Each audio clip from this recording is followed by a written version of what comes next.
Hey gamers, Maniac here with GameAccess.net doing a video that a lot of you guys will not be expecting. Normally this site and channel talks about video games, but today we're going to be talking about something that is real. A theme park ride.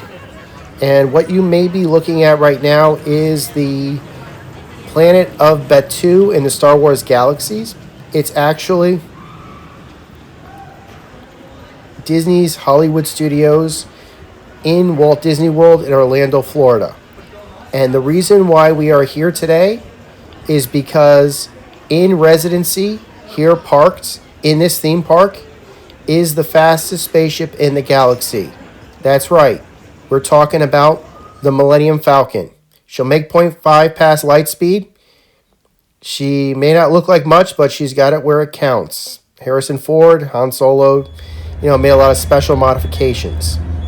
But did you know that there are actually tricks to flying this spaceship that actually will impact your experience? And having flown it several times, both by myself and with my wife, I noticed I could get a different experience based upon these tips that I'm going to share with all of you. Because unlike a ride like Star Tours, the Millennium Falcon Smuggler's Run is a fully interactive experience. It will react differently depending upon how well you and your crew are capable of using it.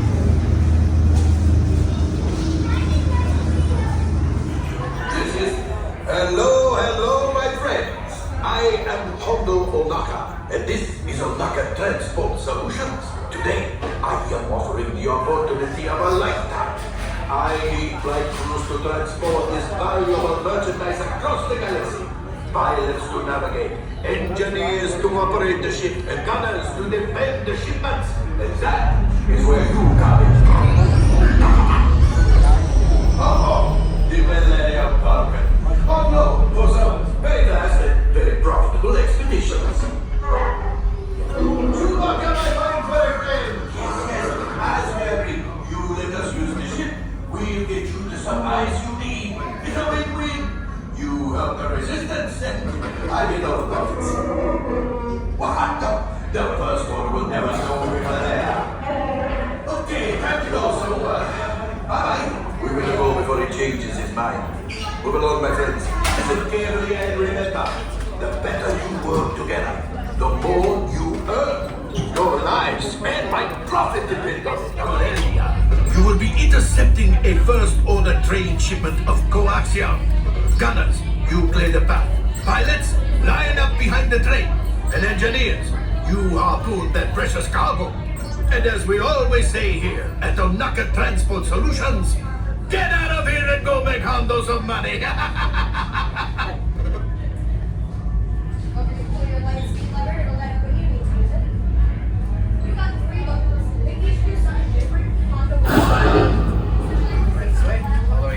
For your safety, remain seated and supervise younglings. Por favor, permanezcan sentados. The first time my wife and I flew the Falcon, I was sitting in the Harrison Ford Han Solo position. My wife was sitting in the Chewbacca position. So we were both assigned as pilots. And we basically flew the Falcon as our primary mission just for this very first time.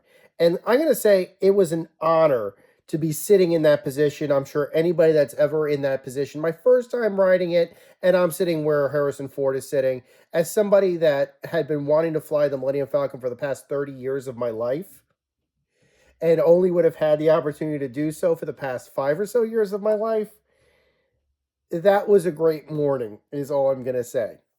But I did notice something immediately. The vast majority of all of the different on-ride videos that I saw were always of the Falcon crashing into things left and right, left and right. And so I assumed that the game was hard to play. It turned out, I'm a competent person. I'm a competent gamer. My wife is also a competent gamer.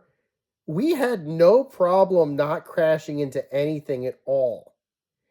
I have absolutely no idea why majority of on-ride videos are of people crashing into literally everything, but with just even remotely paying attention slightly to the screen, My wife and I were perfectly fine with getting around most of the major hazards.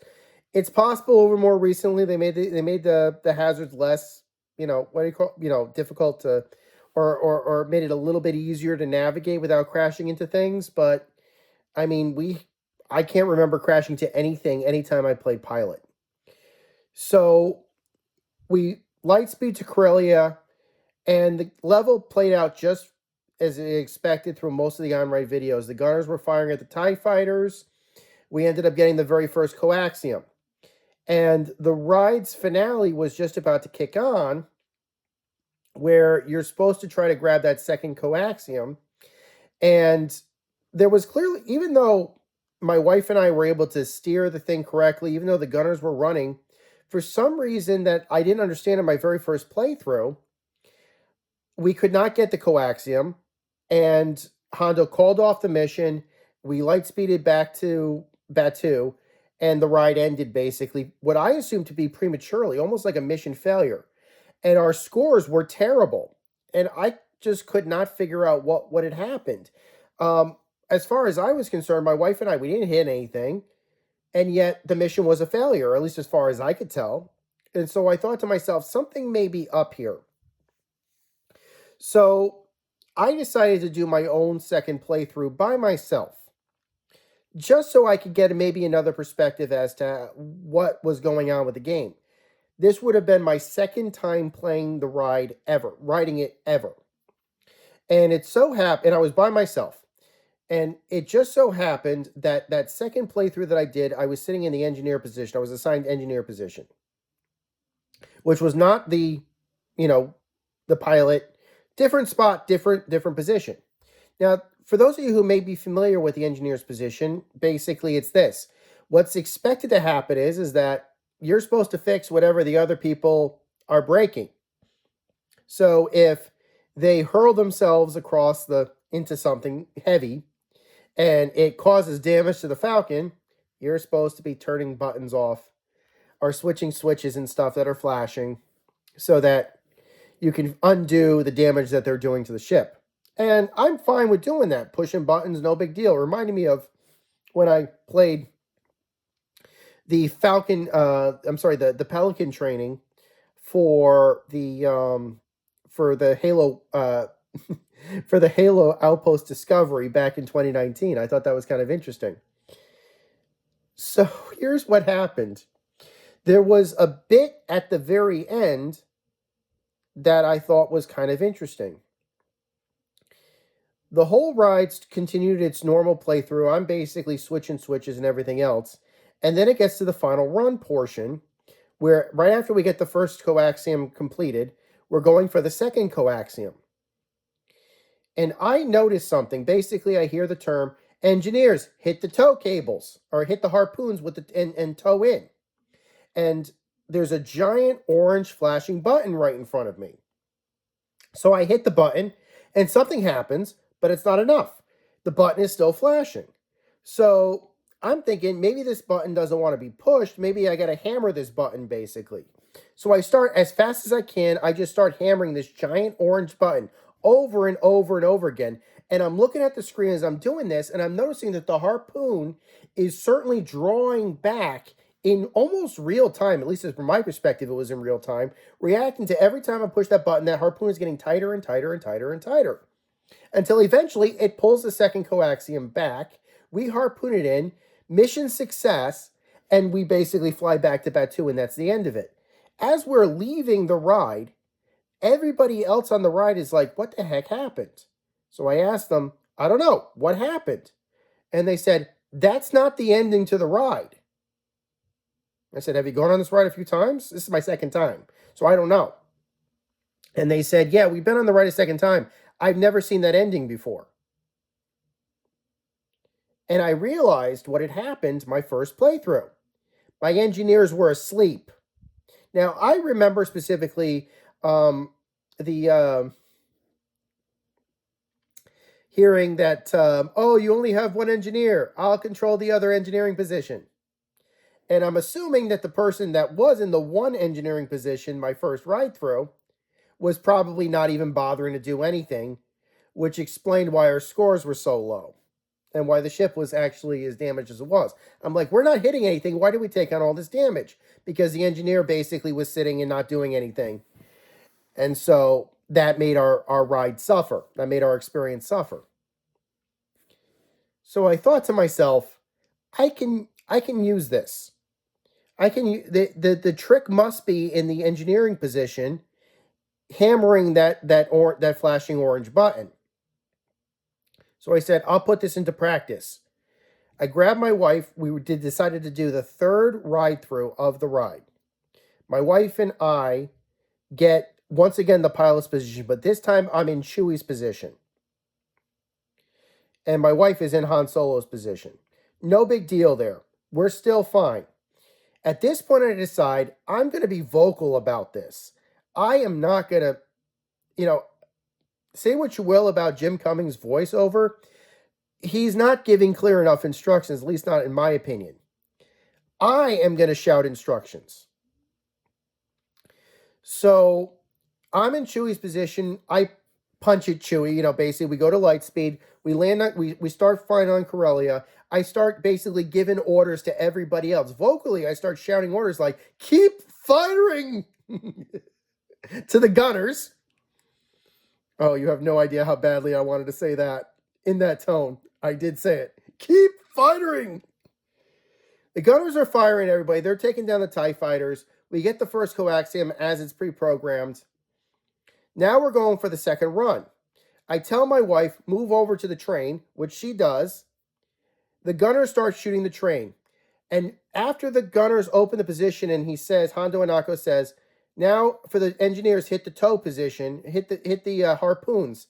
I screamed out, engineers in the back. You see that giant orange button that keeps flashing? Keep hitting that button over and over and over again as fast as you can until I tell you to stop. I'm assuming they listened to me because shortly after I said all that, we harpooned in the second coaxium. Mission success. We fly back to Batuu. We get our high scores. Full system success. There's no damage to the Falcon. The Falcon is clean. Hondo doesn't even tell us there's Minox on it. When we walked out of there, there was no sparks, nothing.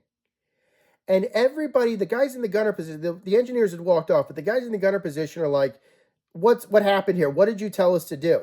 They started asking me, what's going on? And I asked them, you read this thing? This was a different gunner team. But they said to me, what did you do here? What happened? This ride is different. And I said, I think the trick was in the engineering position. I think there's a secret ending to the ride. It's probably the default ending is my guess. It's just the majority is nobody pays attention enough that normally rides the ride to know the difference or to play the game essentially. So I told them what had happened, what I had noticed from the engineering position, and why I was giving orders to everybody, basically. Now, nobody was mad at me for it, and nobody in Disney was basically saying, oh, you were too loud on the ride or something like that. There was nothing. No, nobody was saying that. Granted, I wasn't, screaming or cursing at anybody. I just spoke loudly enough so everybody heard me, and I gave clear instructions. But 2 times, I gave that was the trick. The trick is in the engineering position. You have to tell the engineers, number one, they always say everybody's got to work together, but this is the trick. The trick is twofold. One, the pilots have to be positioning the Falcon right behind that second train. 2, the gunners have to keep hitting the train over and over again, although the gunners, I think it's preset. The gunners, as long as they keep hammering the guns, they should be okay. But the trick is the engineers have to hammer that giant orange flashing button over and over again until the harpoon comes in. If they don't do that, everybody goes home. Literally, without the second coaxium. And I am telling you all of this because I can tell you that every ride through I have ever seen of the Millennium Falcon Smuggler's Run has basically been a bunch of people hitting everything, not knowing what a button is, and it is the worst ride experiences I've ever had the displeasure of watching. When I finally sat in that actual cockpit, let me tell you something, it was worth every single minute to actually sit in that position. It was worth that trip. And that was, to me, a once-in-a-lifetime trip. And after telling you the secret to getting the success in the Millennium Falcon's run, I have the, not unfortunate, but I found out that they are going to change the programming on the ride. So you only have a limited amount of time. This was basically the original programming. This is how to get the high score on the original programming. By the time you watch this, it might be 1 or 2 years past this video being posted. The programming may have changed. But I wanted to have this video up for posterity as to what my experience was to encourage others how to actually fly the Falcon. Now, how did I have such a good time doing it? I have flown the Millennium Falcon simulated for the, in video games probably for the past at least 20 years. And I had no problem translating all of those skills I learned from video games and virtual reality and everything else into that ride cockpit. And yes, it was an awesome experience. It's a great ride. I enjoy it tremendously. And I'm glad that Disney built it. I really am. So if you ever happen to fly Millennium Falcon Smuggler's Run, just keep those tips in mind. Have that engineer keep hammering that flashing orange button and don't let him stop. Until next time, guys, my name is Maniac with GameAccess.net. May the force be with you.